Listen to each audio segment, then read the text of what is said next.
और बिहार के स्पेशल संस्करण में जब हम बिहार चुनाव की बात कर रहे हैं, आपने तेजस्वी को बोलते हुए सुना होगा। तो बहुत युवा नेता हैं और बहुत बेहतर तरीके से जनता के सामने अपनी बात रखते हैं। लेकिन एक और युवा चेहरा बिहार की राजनीति में है, एलजेपी के नेता चिराग पासवान। रामविलास पासवान की विरासत लिए हुए चिराग पासवान एक ऐसा नेता जो बहुत कम समय में काफी तेजी से बिहार की राजनीति में उभरा है। उनकी रैलियों में काफी भीड़ जुट रही है।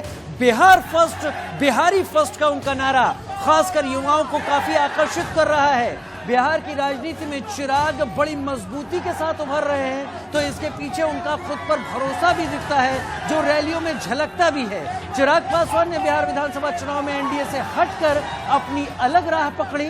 चिराग पासवान अपनी रैलियों में मुख्यमंत्री नीतीश कुमार को सीधे चुनौती दे रहे हैं। इतना ही नहीं, वोटरों से सीधे और साफ शब्दों में कहते हैं नीतीश जीते तो बिहार हार जाएगा, बिहार का युवा हार जाएगा। चिराग लोगों को नीतीश को वोट नहीं करने की अपील करते हैं। ऐसा वो कर पा रहे हैं तो निश्चित ही इसके पीछे उनका खुद पर भरोसा भी दिखता है और इससे ये भरोसा रैलियों में लोगों की भीड़ के रूप में साफ दिखता है। सतीश के सिंह वरिष्ठ पत्रकार हमारे साथ इस वक्त जुड़ गए। सतीश जी, बिहार की राजनीति देखी जाए, एक तरफ आरजेडी को तेजस्वी और तेज प्रताप लीड कर रहे हैं, लेकिन दूसरी तरफ रामविलास पासवान की विरासत लिए हुए चिराग पासवान उतरते हैं और वो न केवल उतरते हैं, वर्तमान सत्ता से सीधा टकराव भी ले लेते हैं। एलजेपी को और चिराग को इन चुनावों में आप किस तरह से देखते हैं? देखिए, चिराग पासवान इस चुनाव का, बिहार के चुनाव का एक नई राजनीतिक शख्सियत के रूप में उनका पूरे बिहार के लेवल पर और या फिर कहें कि देश के लेवल पर उनका उदय हो रहा है। उन्होंने फ्यूचर की पॉलिटिक्स खेली है, अपने को स्थापित करने में और अपने पिता का स्थान लेने में और शायद पिता से आगे बढ़ाने का। अब देखिए, बिहार में उनकी रैलियों में भी भीड़ आ रहे हैं और उनका बयान सीधे वो तो कह रहे हैं नीतीश को जेल भेजेंगे, ऐसी बात कर रहे हैं। उनको एनडीए में भी बने हुए हैं, जबकि सुनते हैं कि जेडीयू उनको कह रहा है कि हटाओ, लेकिन वो बने हुए हैं।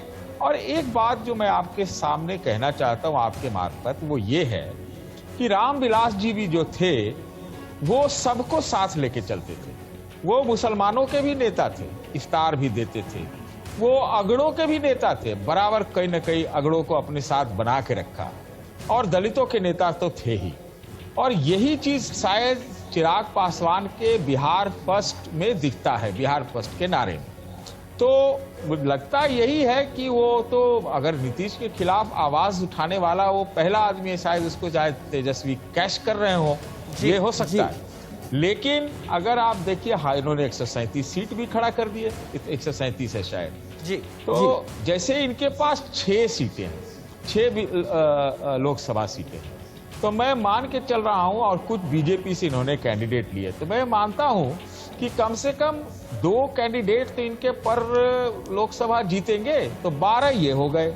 और 5-6 हैवीवेट बाएं दाएं से लेकर के इन्होंने कैंडिडेट खड़ा किए हैं, तो इनकी संख्या 15, 17, 18, 19, 20 कुछ भी हो सकती है। जी सतीश जी, आंकड़ों के लिहाज से आप तो लगातार नजर बनाए हुए हैं, लेकिन आंकड़ों के लिहाज से हम बात करेंगे। चलिए, मैं इस जगह दूसरा सवाल आपके सामने रखना चाहता हूं। चिराग पासवान बहुत बेहतर तरीके से इस बात को खेल गए हैं कि उन्होंने प्रधानमंत्री से अपनी नजदीकी लगातार जाहिर की हुई है। क्या वो खुद को जेडीयू का एक रिप्लेसमेंट के तौर पर पेश करने की तैयारी में है इन चुनावों के बाद जो समय आएगा?